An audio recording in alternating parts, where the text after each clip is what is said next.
Bonjour, je suis Fabrice Pinsin, designer et enseignant-chercheur et contributeur au projet innovation de l'École centrale Marseille pour la partie créativité et pensée design.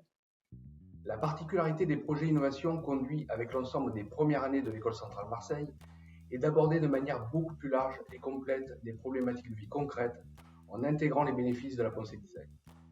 Cela se traduit tout d'abord par une prise en compte des éléments contextuels du projet, notamment par le biais d'une analyse terrain qui, grâce à une phase d'observation et d'enquête auprès des personnes directement concernées, alimente la réflexion des étudiants en données réalistes et tangibles, leur évitant ainsi de s'engager dans une proposition qui serait hors de propos. Autre point important, c'est l'encouragement à développer leur inventivité et leur audace, grâce notamment à une sensibilisation à certaines méthodes de créativité, ainsi qu'à un mode de conception faisant la part belle à l'exploration par la maquette, qui induit une autre approche, plus pragmatique et complémentaire à la pensée théorique.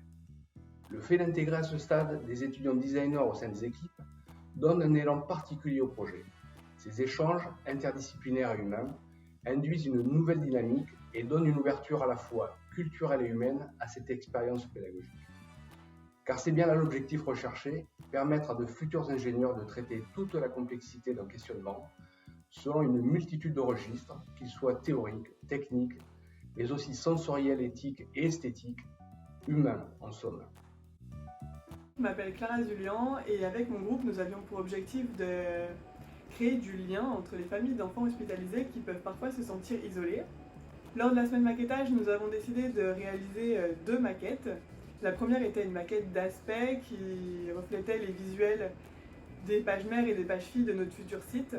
Cette première maquette nous a permis de réfléchir aux informations importantes à mettre en avant, à l'ergonomie du site, ainsi qu'à vérifier la cohérence de notre charte graphique.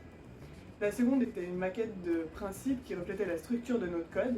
Les bénéfices de ces deux maquettes, on les a vus lorsqu'on a voulu réaliser le premier prototype, on a réalisé le gain de temps. Finalement, la semaine maquettage nous a permis non seulement d'avancer sur notre projet en nous posant des questions et en cherchant des solutions aux problèmes techniques ou autres, mais elle a aussi permis de souder un peu plus notre groupe projet, donc c'est une très bonne expérience pour tous nos groupes. De workshop avec les ingénieurs, c'était vraiment intéressant. C'était bien de travailler avec eux et même eux avaient envie de. Certains avaient envie de travailler avec nous, ils avaient besoin un peu de nos compétences.